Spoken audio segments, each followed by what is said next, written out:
On behalf of KPMG and Kia, it gives me great pleasure to introduce tonight's winner, the amazing Dr. Mark Sagar.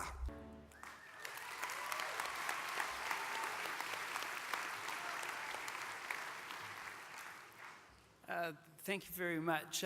Just before I start my speech, I'd like to point out that this is the exact moment of the winter solstice. So the days get longer from here, but as we know, the weather's going to get worse. First of all, I'd like to thank my sponsors, KPMG. Thank you very much for hosting us at your table. And I'd like to thank Sir Stephen Kindle and the Kia organisation, for doing such incredible work for New Zealand and around the world. And also I'd like to point out one of the organisers for Kia, Susan Glasgow, because I've been so amazed at the sort of amazing work that she's sort of put together to make it all happen behind the scenes. So the word animate or animate means to bring to life, and it comes from the word anima, which means mind or soul.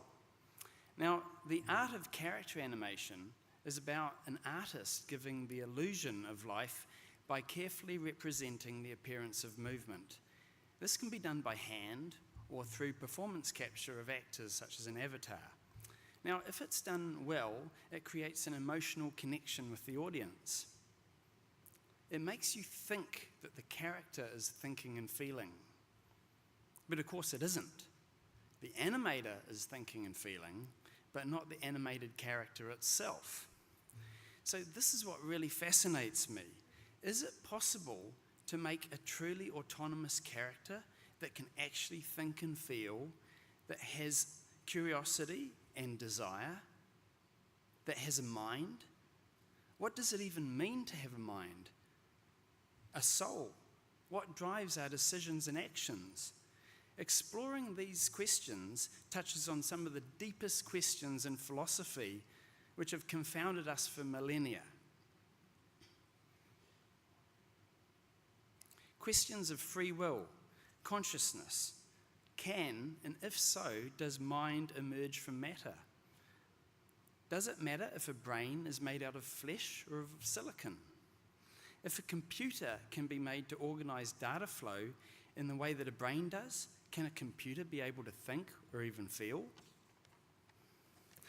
Exploring these questions touches on the very essence of our nature.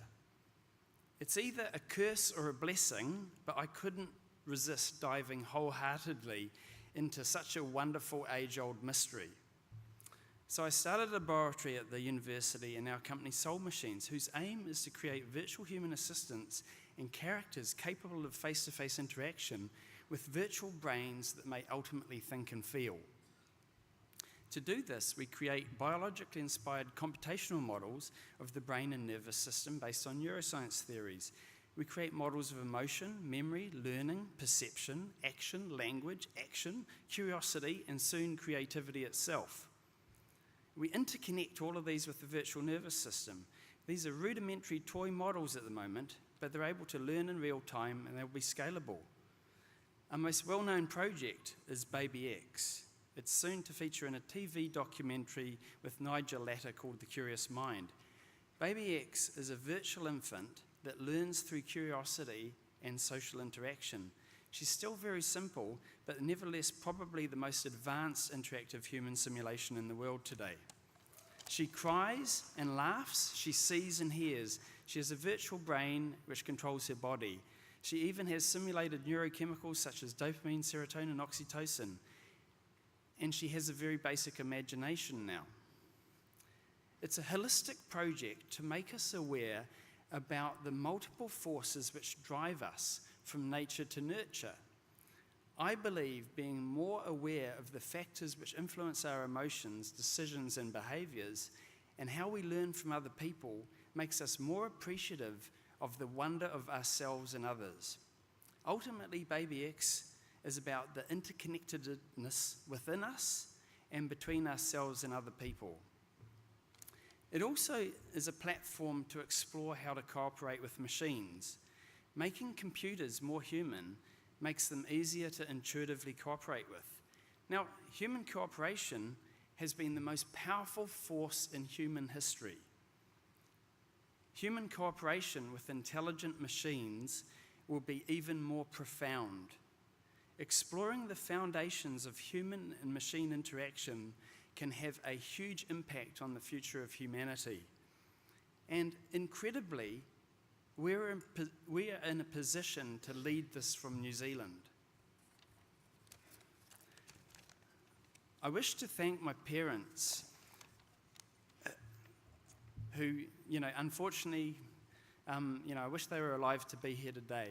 Looking back, I realised just how influential they were on how I see the world. My mother, Nell, was an artist, and she had the magical ability to capture the essence of somebody in a portrait. This gave me fascination with faces and art. She appreciated the humour and the details of life. My father, Neil, was a computer analyst and a natural technologist. He worked with me on lots of mechanical and electronic projects as a child. He was always very philosophical, but he was really down to earth as well. During the course of my career, I have worked with so many amazing and talented people who have influenced me in so many ways. I wish I had the time to name everyone, but tonight, for the sake of brevity, I especially want to thank the people who were critical to the founding of Soul Machines. I want to thank Peter Hunter and Stuart McCutcheon, who supported me to create a lab at the university. My amazing co-founder, David Bullivant, meticulously developed the core software foundation, followed by the brilliant engineers Kurum Jawed and Tim Wu. My PhD student, Paul Robertson, and incredibly talented artists and designers, Oleg Efimov and Werner Olewagen, all are now working at Soul Machines. Will Charles, Andy Schenk, and the Uni Services team helped set up the lab for investment, and the amazing Selena Chow from Horizons Ventures, who is a force of nature and positive change in the world, saw the value in what we're doing and made our lead investment. Greg Cross, who was going to be here tonight, but is currently in the United States with some of our clients, came on board for the inception of the company and has passionately helped grow the business to what it is today. Many others have contributed directly and indirectly, and I wholeheartedly thank you all. The sky is the limit, and the journey has just begun. And last but not least, I want to thank my friends, my beautiful family, and loved ones for being their scrumptious selves. We can build all the virtual humans we like, but there is no substitute for real people who care. Thank you.